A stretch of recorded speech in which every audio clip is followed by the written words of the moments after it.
Com mais de 200 milhões de falantes em todo o globo e sendo o quinto idioma mais falado pelo mundo, o português é uma das línguas mais importantes e difundidas ao longo da história, espalhada pelo mundo principalmente pela expansão do Império Colonial Português. É a língua materna de vários países como Brasil, Portugal, Angola e muitos outros, cada um com sua cultura, história e particularidades. Hoje vamos falar um pouco sobre os países do mundo que têm a língua portuguesa como língua oficial, regiões do mundo que no passado tiveram grande influência lusitana e hoje guardam seu idioma, e citar um pouco dos dialetos derivados por todo o mundo. Já vou pedindo para você deixar seu like, se inscrever no canal, ativar o sininho de notificações e seguir nossas páginas paralelas. Tudo isso ajuda muito no crescimento e evolução do canal. Sem mais delongas, vamos ao vídeo.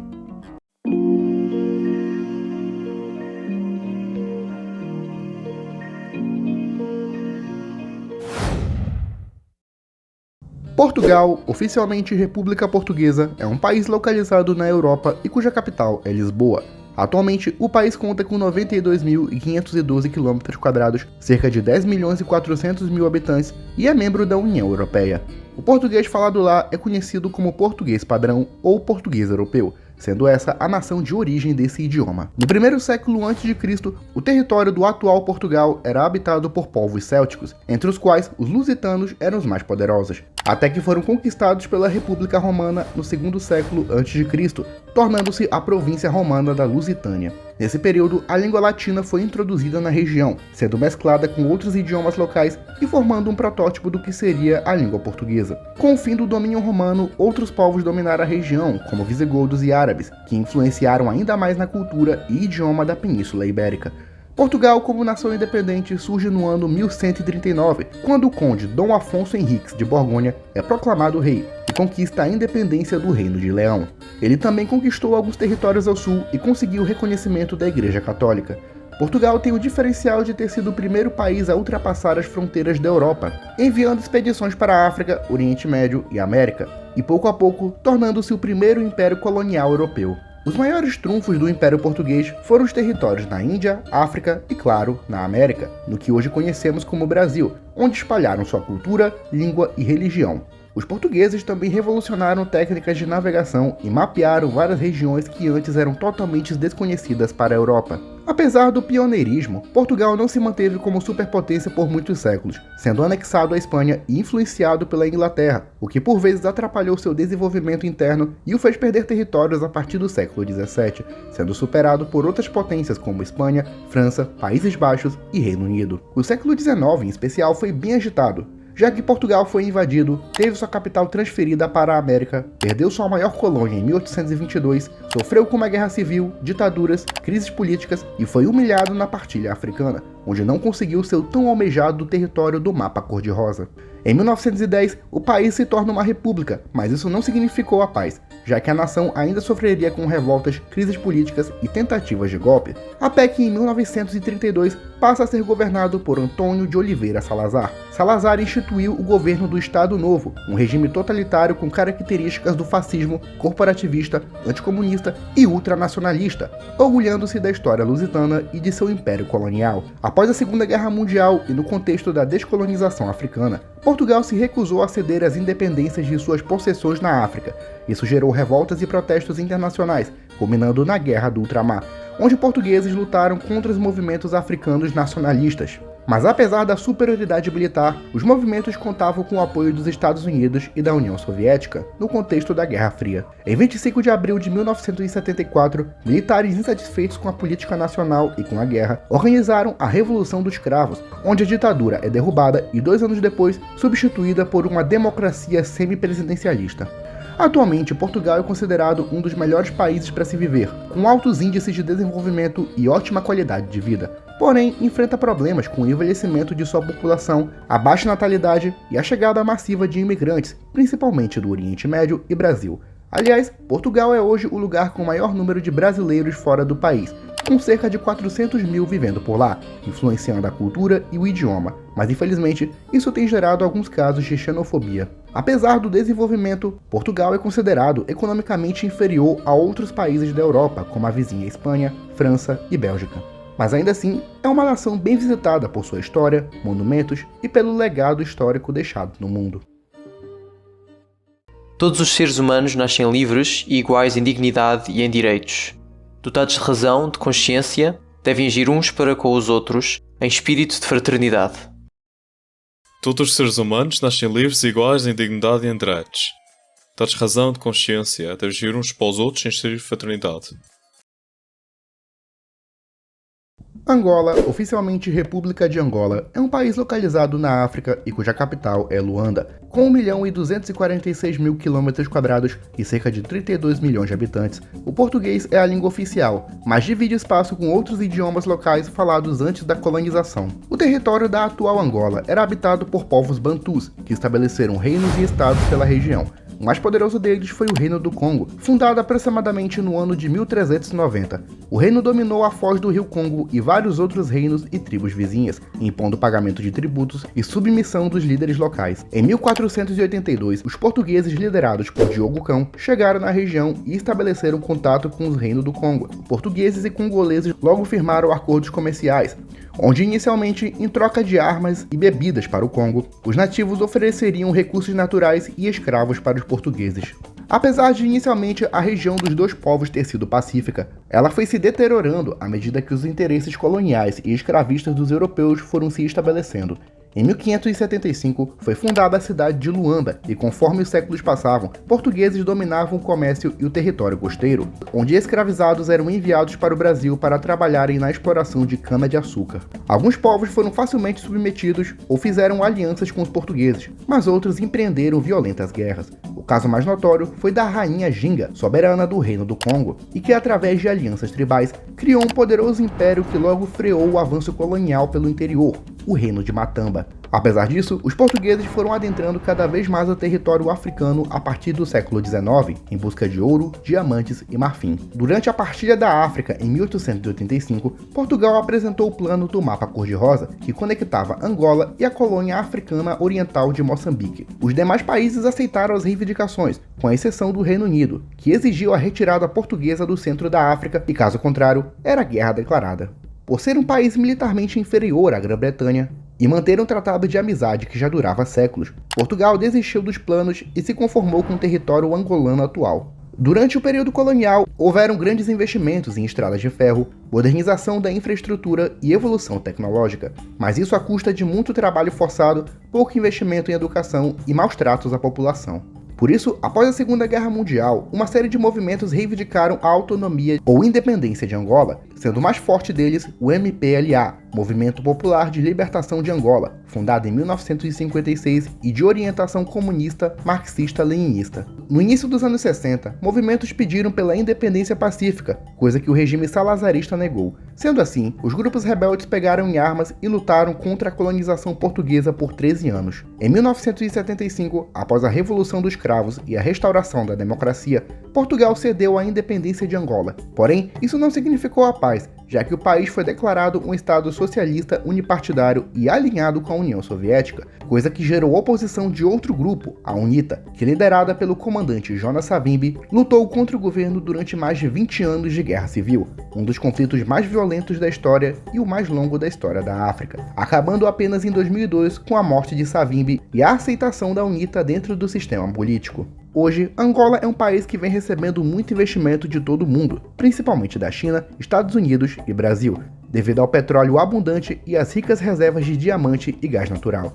Não à toa, Luanda foi considerada a cidade mais cara do mundo até 2018. Infelizmente, boa parte dessa riqueza não chega à população devido à corrupção política, nepotismo e à dominância do MPLA, que até hoje continua no poder e possui a maioria dos deputados na Assembleia Nacional. Isso gerou uma imensa desigualdade social, pobreza e fome nas regiões mais remotas do país. Como já dito, o português não é a única língua falada no país, existindo também o Kikongo, Chokwe, Umbundo, Kimbundo, Canguela e Cunhama, que são falados mais para o interior, mas possuem status de línguas nacionais. É uma nação de diversidade cultural e linguística, que apesar dos problemas sociais e políticos, continua cada vez mais se integrando no mundo e mostrando sua superação dos tempos de guerra civil. Falar do processo de colonização e a sua influência nas línguas locais é falar de um sistema repressivo, não é? É um sistema repressivo porque na altura implementa uma série de questões ou normas que os angolanos tinham de obedecer. Entre elas foi a proibição do uso das línguas locais em qualquer lugar. Se você passa o dia inteiro fora de casa, tem uma rotina corrida e se incomoda com o suor e as roupas amassadas, quero apresentar a patrocinadora desse vídeo, a Insider, que é nada mais nada menos do que a melhor empresa textil da atualidade. Usando uma tech shirt da Insider, você não precisa se preocupar com a roupa amassada, já que elas possuem um tecido que vai se adaptando com o calor do seu corpo e não precisa se preocupar também com o suor e o mau odor. Ela serve para qualquer coisa, como ir para a faculdade, trabalhar, praticar esportes, ir para academia, sair com os amigos ou simplesmente para ficar em casa. Além dela, a Insider também disponibiliza vários produtos como bermudas, meias, cuecas e várias peças do masculino ao feminino. Não tem motivo para você não utilizar a Insider, e utilizando nosso cupom especial, você ainda consegue 15% de desconto em qualquer compra. Eu já usei a Insider e posso te garantir que não tem erro, você pode usá-la sem medo. Dito isso, vamos prosseguir com o vídeo. Moçambique, oficialmente República de Moçambique, é um país localizado na África e cuja capital é Maputo. Com 800 mil km² e cerca de 32 milhões de habitantes, é um dos maiores países da África em território e um dos mais diversos, tanto na questão religiosa quanto étnica. Assim como o caso anterior, o território atual de Moçambique foi habitado por povos bantus, como os Sena, Macuas e Suaílis. Mas a partir do século IX, algumas nações costeiras iniciaram um contato com os árabes, que estabeleceram pontos em várias cidades por onde comerciavam açúcar, especiarias e escravos. A influência árabe ajudou no desenvolvimento das cidades da costa e na chegada do islamismo pela região. Não à toa, o nome do país é uma corruptela do nome de um comerciante árabe que teria vivido ali no século XV, chamado Ben Musa al-Biki.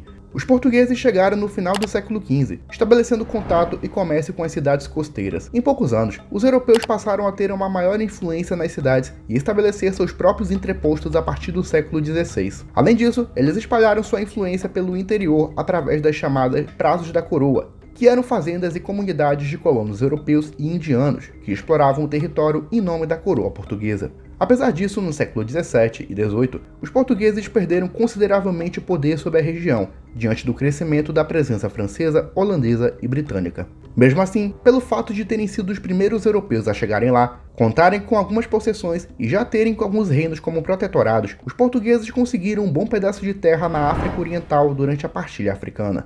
Como já dito, os lusitanos planejavam a ligação do atual Moçambique com Angola, mas não conseguiram devido a exigências britânicas. Sob a colonização portuguesa, muitos estados e tribos foram conquistados, sendo o maior deles o Império de Gaza ao sul. O território da África Oriental Portuguesa já estava definitivamente traçado, e Portugal enriqueceu com a exploração de ouro e a agricultura. Assim como em Angola, melhoraram a infraestrutura e modernizaram a indústria, mas isso à custa de muita mão de obra semi-escrava e poucos direitos à população nativa. Isso gerou um sentimento de nacionalismo e desejo pela independência, que após a Segunda Guerra Mundial se tornou mais forte. Em 1960, um grupo de nativos fizeram uma manifestação na cidade de Moeda, que foi respondida com agressão pelas tropas coloniais, que mataram boa parte dos manifestantes, sendo esse evento conhecido hoje como o Massacre de Moeda, que foi o marco zero na luta pela independência. Em Moçambique, a Guerra do Ultramar só começou em 1964, quando a Frente de Libertação de Moçambique, a Frelimo, pegou em armas e lutou sob a liderança de Eduardo Mondlane, considerado um dos heróis e pais fundadores do país. Apenas em 1975, Moçambique conseguiu sua independência e, assim como ocorreu em Angola, tornou-se um estado socialista apoiado pela União Soviética, que mais uma vez passou a ter uma guerra civil entre o governo da Frelimo e a Resistência Nacional Moçambicana, a Renamo. A guerra teve um saldo de 1 milhão de mortos, que pereceram tanto em campo de batalha quanto pelos episódios de fome que o conflito gerou. Em 92, um governo multipartidário é instituído, acabando com a guerra civil, porém, a Frelimo continua no poder e com a maioria no parlamento.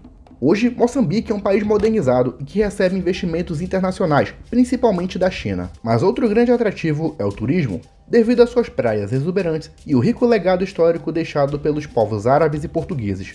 No entanto, é sempre colocado como um país de pouca liberdade de expressão e altíssima corrupção política, o que atrapalha no seu desenvolvimento social e gera pobreza na população, com quase 50% dos moçambicanos vivendo nessa condição.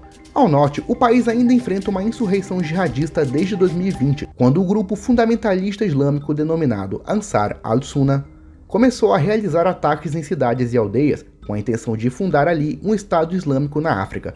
O grupo é apoiado pelo Estado Islâmico do Iraque e Levante. Culturalmente, Moçambique é um país diversificado, com várias etnias vivendo no seu interior, brancos de ascendência portuguesa vivendo nas cidades e uma boa parcela de indianos trazidos durante a colonização portuguesa. Apesar do português ser a língua oficial, outros idiomas nacionais são reconhecidos como Makua, Tsonga, Sena, Chope, Makonde, Swahili, entre vários outros. Assim como em Angola e vários países africanos marcados pelo conflito, Moçambique enfrenta problemas coloniais, mas cada ano que passa, seus indicadores vêm crescendo e fazem dele um dos países mais desenvolvidos do continente.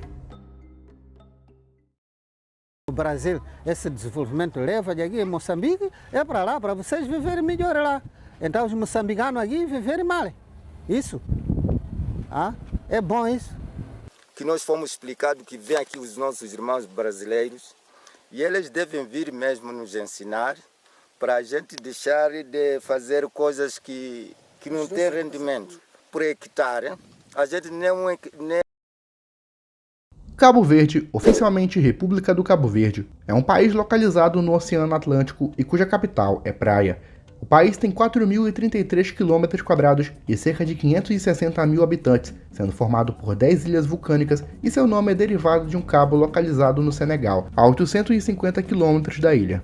O país foi descoberto no século XV, quando expedições portuguesas e italianas catalogaram a ilha, mas a colonização de fato só ocorreu em 1460, quando um grupo de caravelas enviadas pelo príncipe Dom Henrique reivindicaram o arquipélago para a coroa portuguesa.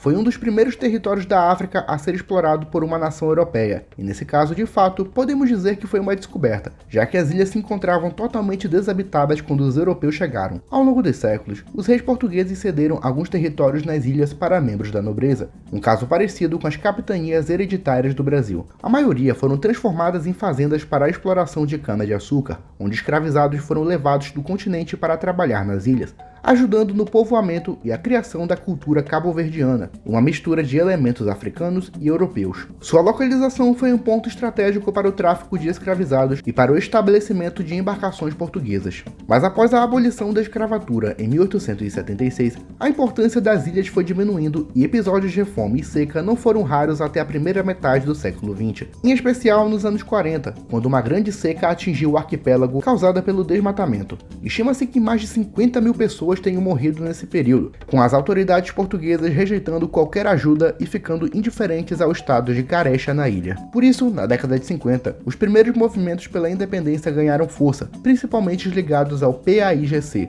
O Partido Africano pela Independência da Guiné e Cabo Verde tinha sua sede na Guiné Portuguesa, mas era composto também por membros do Cabo Verde. Um deles foi o teórico Aristides Pereira, que junto com outros membros planejava a independência de seu país e da Guiné como uma única nação. Em 1975, Portugal cedeu a independência do Cabo Verde de forma pacífica. Nos primeiros anos, o arquipélago foi um estado socialista unipartidário até 1991, quando as primeiras eleições democráticas aconteceram. Hoje, Cabo Verde é um dos países mais diversificados do mundo, com uma população mestiça descendente dos africanos escravizados e dos colonizadores europeus, possuindo ainda uma tradição musical bem forte, influenciada pelo legado dos dois povos que a conformaram. O português é a língua oficial, mas devido à mistura de línguas africanas, surgiu a língua crioula, falada por parte da população, principalmente no interior. Cabo Verde tem como maior fonte de economia a pesca, exportando mariscos para os Estados Unidos e Europa, sendo também um importante ponto onde os navios atracam. Porém, devido ao legado da colonização, existe ainda uma grande taxa de pobreza e desemprego na ilha, agravados ainda pelo clima quase desértico e a falta de florestamento. Mesmo assim, é um dos países mais culturalmente diversos do mundo e com uma das localizações mais curiosas. E foram apresentados esta manhã no Tribunal da Praia os cidadãos russos suspeitos de envolvimento no tráfico de 9,5 toneladas de cocaína apreendidas no Porto da Praia. Os cabo-verdianos parabenizam o trabalho da Polícia Judiciária cabo-verdiana e das autoridades. Era um homem com sua mulher. Tempo era de necessidade. Trabalho era sopiçado. E homem era rei de preguiçosos. Sobretudo,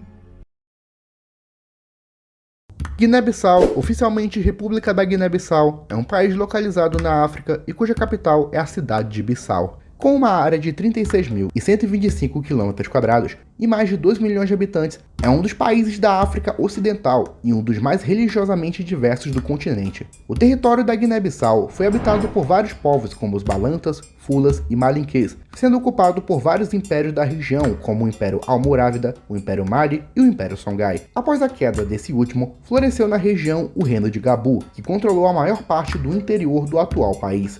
Os portugueses chegaram em 1446, fundando feitorias pela costa, onde comerciavam especiarias e escravizados. Com o tempo, os europeus estabeleceram uma série de fortalezas pelos rios da região, enfrentando conflitos com os reinos locais e outros países que também queriam colonizar aquela área. A partir do século XIX, os portugueses começaram a adentrar o interior, contando com o apoio de tribos islâmicas que enfrentaram tribos animistas. Inicialmente, a Guiné era subordinada ao Cabo Verde, mas em 1885 foi estabelecido oficialmente a Guiné Portuguesa, concedida a Portugal após a Conferência de Berlim. Durante o período colonial, muitas revoltas aconteceram pelo interior, principalmente de tribos animistas e isoladas. A costa sempre foi mais influenciada, como por exemplo a capital Bissau, sendo resultado de uma fortaleza do século XVII construída pelos europeus e elevada à condição de capital em 1941. Como já dito, o primeiro grande movimento pela independência da Guiné foi o PAIGC, que buscava a independência do país juntamente com o Cabo Verde. O principal teórico e defensor foi o marxista Amílcar Cabral, que com o apoio de Cuba e da União Soviética, liderou a luta pela independência. Os guerrilheiros do PAIGC sempre permaneceram pelo interior, contando com o apoio das populações nativas e aproveitando da geografia florestal, que sempre ajudava em ataques surpresas. Amílcar Cabral foi assassinado em 20 de janeiro de 1973, gerando ainda mais desejo de independência pelos nativos, sendo ela proclamada 9 meses depois, em 24 de setembro de 1973. No entanto, Portugal só reconheceu oficialmente no ano seguinte. O nome Guiné-Bissau foi escolhido pelo PAIGC, para evitar confusão com a República da Guiné, antiga Guiné Portuguesa, e a Guiné Equatorial, antiga Guiné Espanhola. Infelizmente, a história do país nos últimos anos foi recheada de conflitos civis, instabilidades políticas e golpes de Estado. O primeiro presidente foi Luiz Cabral, irmão de Amílcar Cabral, derrubado em 1980 pelo chamado Movimento Rastejador, e substituído por João Bernardo Vieira, veterano da Guerra de Independência. Vieira implementou medidas autoritárias e estabeleceu uma ditadura militar, até que em 1998 foi derrubado por um golpe de Estado. Após um breve período de guerra civil, o país teve novas eleições no ano 2000, mas uma série de golpes de Estado e movimentos armados impediram o desenvolvimento da democracia. Após o último golpe de Estado em 2012, o país pouco a pouco vem se recuperando da guerra. Hoje, apenas 15% da população fala português como primeira ou segunda língua, geralmente na capital e em cidades da costa. No interior, os idiomas nativos predominaram, mas assim como em Cabo Verde, um dialeto criado a partir da mistura do português com línguas locais foi desenvolvido, o crioulo da Guiné, que é o idioma mais falado pelo país de maneira informal. Ao contrário da maioria dos países colonizados por Portugal, na Guiné-Bissau o cristianismo não é a religião predominante. 46% dos guineenses são muçulmanos, do ramo sunita, religião majoritária não só no país, mas em vários países da África Ocidental e do Saara. 30% seguem religiões tradicionais e apenas 18% são cristãos, geralmente da capital. Infelizmente, os anos de conflitos e instabilidades deixaram a Guiné-Bissau pobre e subdesenvolvida. Segundo as Nações Unidas, 68% da população vive na pobreza, com ela atingindo boa parte dos guineenses. A educação também só é disponível nas grandes cidades. O interior é praticamente analfabeto, casos de trabalho infantil e escravidão não são raros. O país ainda enfrenta a corrupção política, sendo um dos mais políticos da PALOPS, países africanos de língua oficial portuguesa, um grupo de cooperação entre os países africanos e lusófonos. Apesar disso, é um país que, assim como outros citados por aqui, tem uma rica cultura que une elementos islâmicos e africanos. E tem um tabanca e tem chamado tabanca de mufunessa. Um homem grande que sim estava aqui tabanca. Agora naquele tabanca, e tem levado Sancho, porco de mato, choca, lebre com lobo. Bom, todo dia homem grande está mandando um som desse para fazer qualquer outro trabalho. Primeiro dia, e fala lebre com lobo para buscar palha para cobrir caça. E vai toque chega na cauda corta palha. Guiné Equatorial, oficialmente República da Guiné Equatorial, é um país localizado na África e cuja capital é Malabo. O país tem cerca de 28 mil km² e uma população de cerca de 1 milhão de habitantes. A língua portuguesa nesse país é um caso particular. A colonização portuguesa começou através da ilha de Bioko, que foi colonizada em 1471 pelo explorador Fernando do Pó, que batizou ela com seu nome. As outras ilhas, como Anobon e Courisco, foram ocupadas por Portugal nos anos seguintes, que estabeleceram feitorias e plantações à base de trabalho escravo. Ao longo dos séculos, as ilhas foram ocupadas por holandeses e espanhóis, esses últimos que tomaram o território de vez e os transformaram em colônias do Império Espanhol. A região continental só foi incorporada após a Conferência de Berlim e batizada de Guiné Portuguesa. Ao decorrer dos anos, a região foi absorvendo a cultura e língua espanhola, ganhando sua independência em 1968 e estabelecendo o idioma como oficial. Mas lembrando que as ilhas do país já foram colônia de Portugal e seu legado não foi totalmente apagado.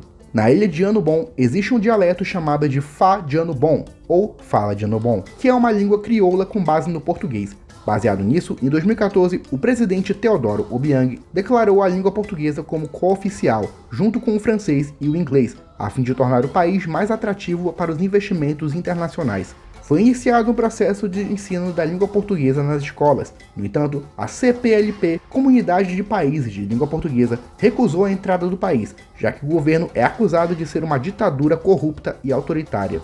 E apesar de existir um dialeto com base no idioma, a língua portuguesa não é fluentemente falada na Guiné Equatorial. O Sagrado Coração de Jesus fechou as suas portas este sábado com ocasião às férias do Natal.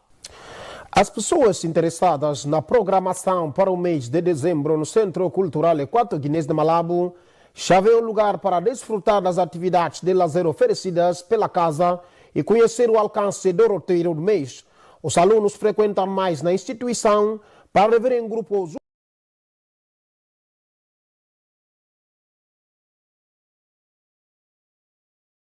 São Tomé e Príncipe, oficialmente República de São Tomé e Príncipe, é um país localizado no Golfo da Guiné e cuja capital é a cidade de Tomé. Com 1.001 km² e uma população de cerca de 200 mil pessoas, é o menor país de língua portuguesa do mundo. Assim como em Cabo Verde, as ilhas estavam desabitadas até sua descoberta em 1470, quando os navegadores João de Santarém e Pero Escobar reclamaram as ilhas para a coroa portuguesa. Os territórios foram arrendados a nobres que estabeleceram plantações de cana-de-açúcar, café e cacau, que eram operadas por escravizados africanos. Além deles, uma boa parte dos chamados indesejáveis de Portugal foram enviados ao arquipélago como criminosos, ciganos e judeus, criando uma população mestiça.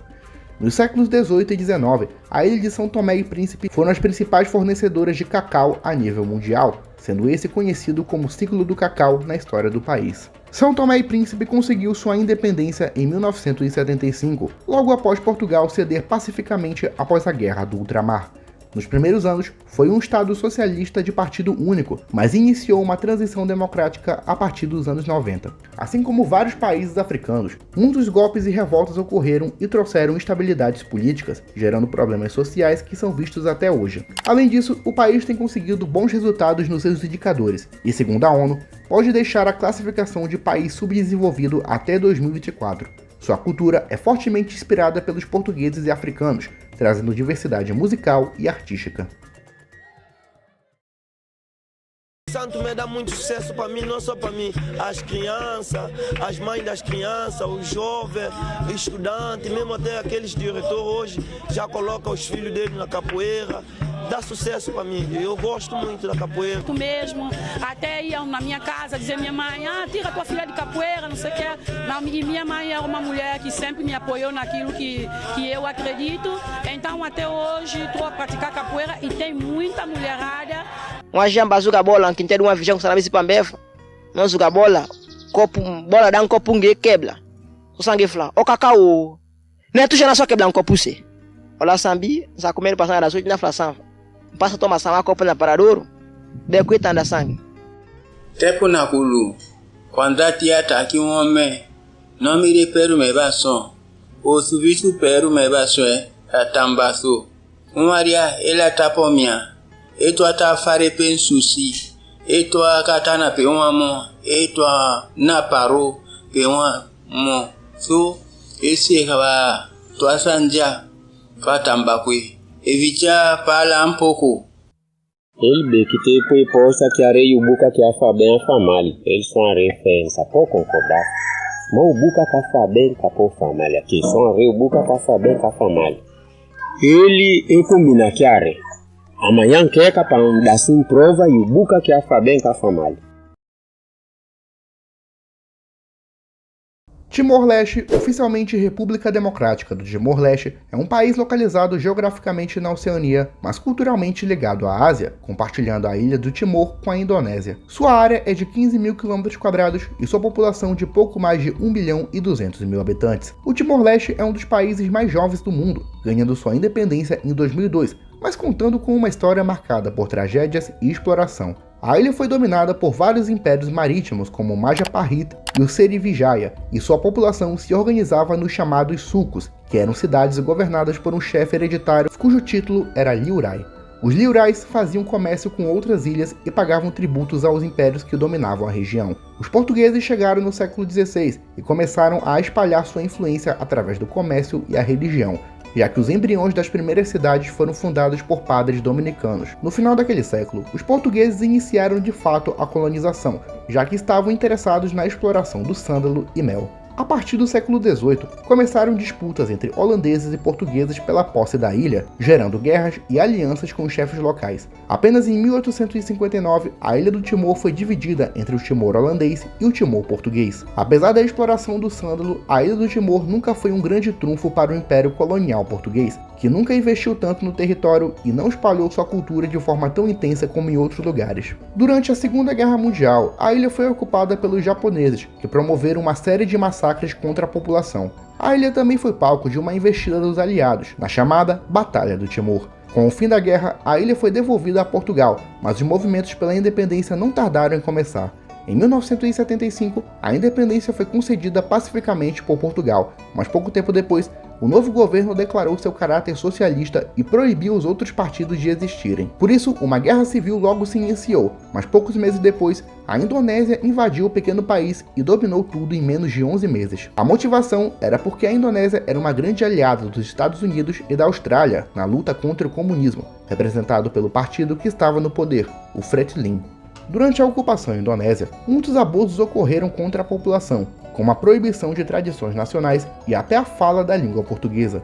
Por isso, muitos movimentos armados buscaram a independência a partir da guerra, e muitos líderes se tornaram famosos devido a isso, como Xanana Gusmão e o ganhador do Prêmio Nobel da Paz, José Ramos Horta. Em 1991, uma manifestação contra o governo é violentamente reprimida pela Indonésia, que assassinou vários timorenses no chamado Massacre de Santa Cruz. Após isso, a luta pela independência ganhou atenção mundial e cada vez mais a comunidade internacional começou a colocar pressão para a retirada da Indonésia da ilha. Em 1999, após a queda da ditadura, grupos a favor e contra a ocupação entraram em conflito no Timor-Leste, gerando uma intervenção internacional da ONU que passou a administrar o território. É lançado um referendo perguntando à população se deveriam ser independentes ou continuar como parte da Indonésia. Um número esmagador de 82% votaram a favor da emancipação, e em 20 de maio de 2002, o Timor-Leste finalmente consegue sua independência. Atualmente, o português é uma das línguas oficiais, junto com o Tetum, idioma falado pela população nativa. No entanto, a maioria dos falantes do português se encontra na capital Dili, e no interior, o Tetum é mais falado junto com outros dialetos. O Timor-Leste é considerado um país pobre, já que boa parte da população vive nessa condição e algumas cidades nem sequer têm energia elétrica ou água encanada. Além disso, casos de espionagem internacional já foram frequentes pelo país, principalmente da parte da Austrália, que é interessada numa área do Mar do Timor rica em gás natural. A cultura timorense é única, gerando muitos traços do povo Tetum e mantendo vestimentas e acessórios tradicionais. O catolicismo é a religião mais praticada, consequência direta da colonização portuguesa, sendo junto com as Filipinas os dois únicos países de cultura latina e religião cristã na Ásia. Boa tarde, telespectadores. Conselho Ministro aprova a proposta do Orçamento Geral do Estado tinang riung rua ronulo, o montante dólar americano bilhão $1.5 Bom dia, telespectadores. Presidente da Autoridade Municipal Baucau discorda da informação na pública e a média katak, população município Baucau 80% acessou na BEMOS. Macau, oficialmente Região Especial Administrativa de Macau, é um território da República Popular da China, com um total de 32 km² e mais de 660 mil habitantes, fazendo desse o território mais densamente povoado do mundo. Macau é uma região administrativa especial da China, mas conta com uma cultura lusitana e ocidentalizada. A ilha foi um porto de pescadores durante a China antiga e medieval, mas foi ocupada pelos portugueses após um acordo com o imperador Jiang Jing, da dinastia Ming. A possessão portuguesa na região era vantajosa para Portugal e para a China, já que em troca da exploração da pesca e a boa localização para o comércio, os chineses contariam com a ajuda dos portugueses na luta contra a pirataria e possíveis invasões na costa chinesa. Nos séculos 16, 17, 18 e 19, muitos imigrantes malaios e portugueses foram para Macau, dando origem a uma cultura que mescla elementos europeus, chineses e do sudeste asiático. O catolicismo também se tornou a religião oficial por lá, com o português também sendo bastante difundido entre a população macaense.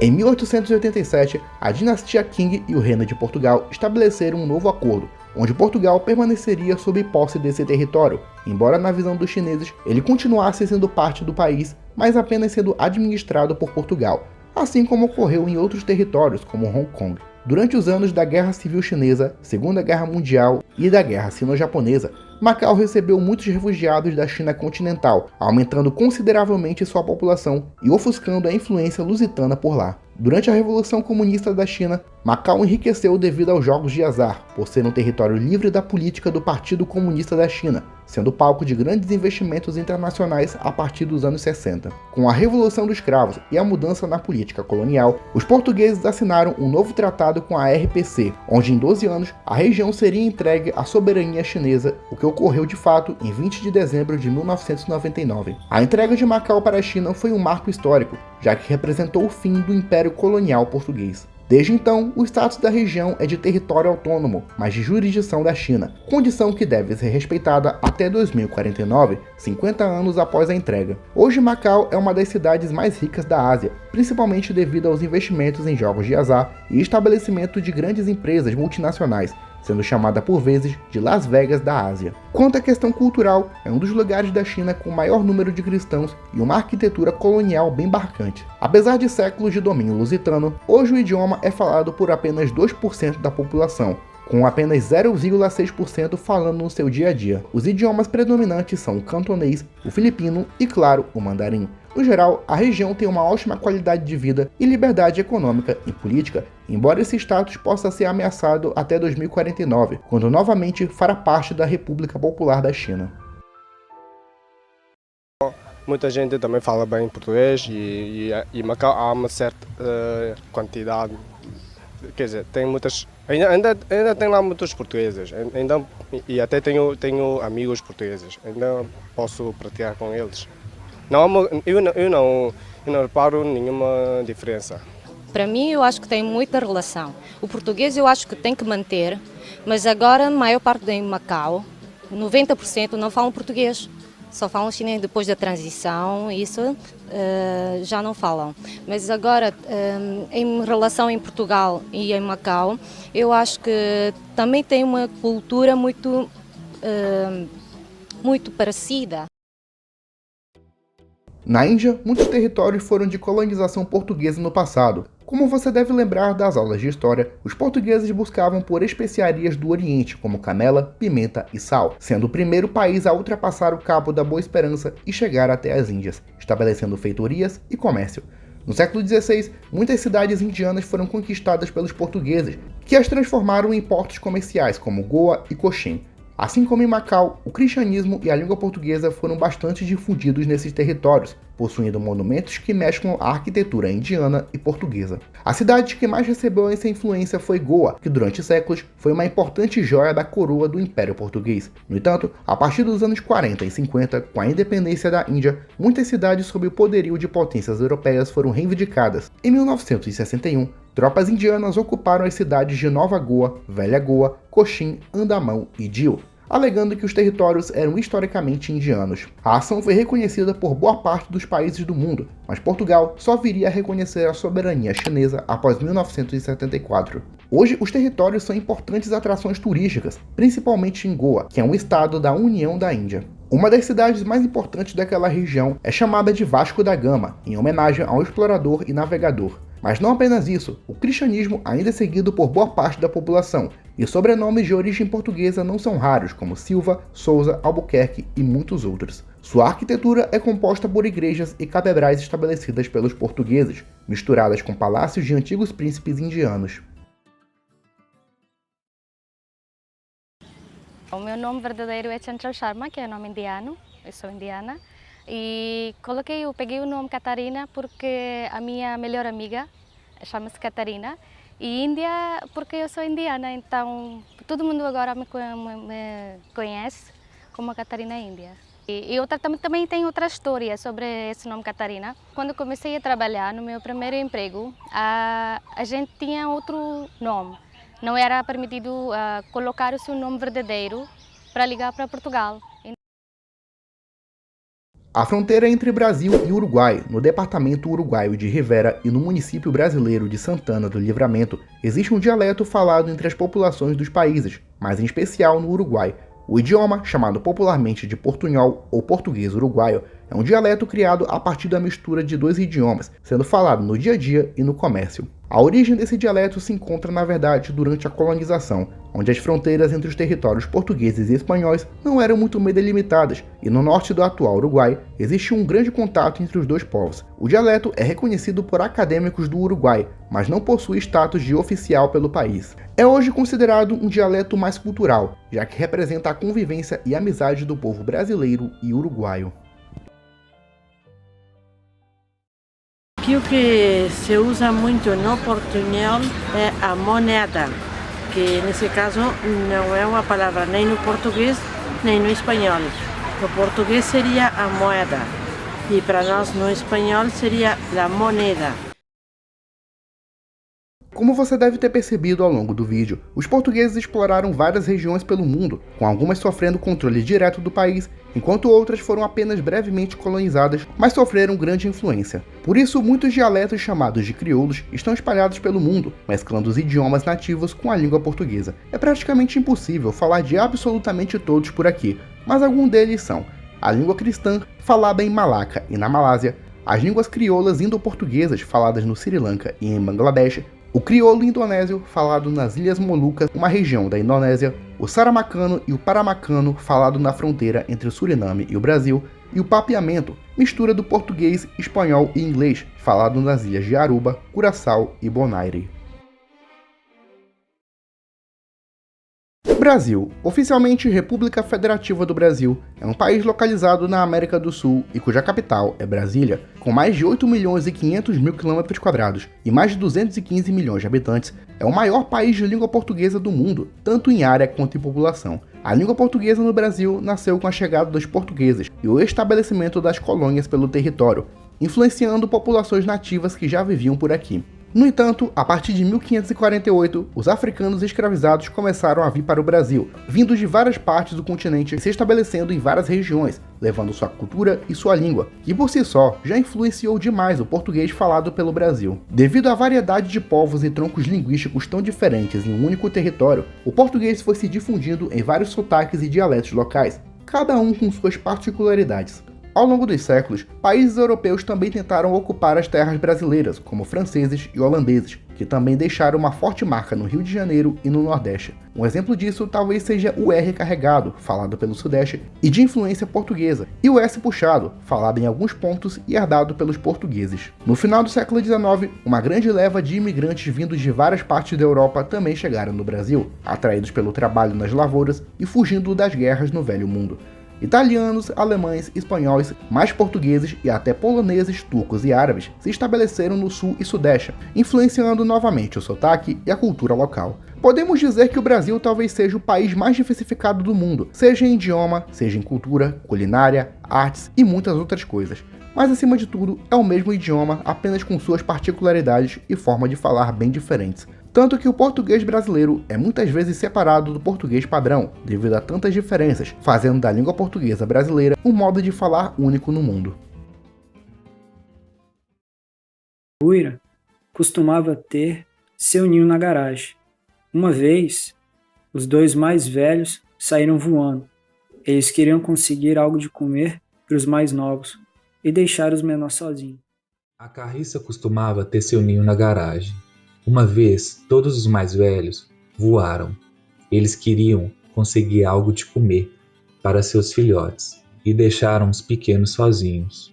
Depois de um tempo, papai Carriça retorna ao lar. O que aconteceu aqui? Ele diz. Quem machucou vocês, crianças? O roxinol costumava ter seu ninho na garagem. Certa vez, os mais velhos saíram para conseguir alguma coisa para os filhotes comerem e deixaram os pequenos sozinhos.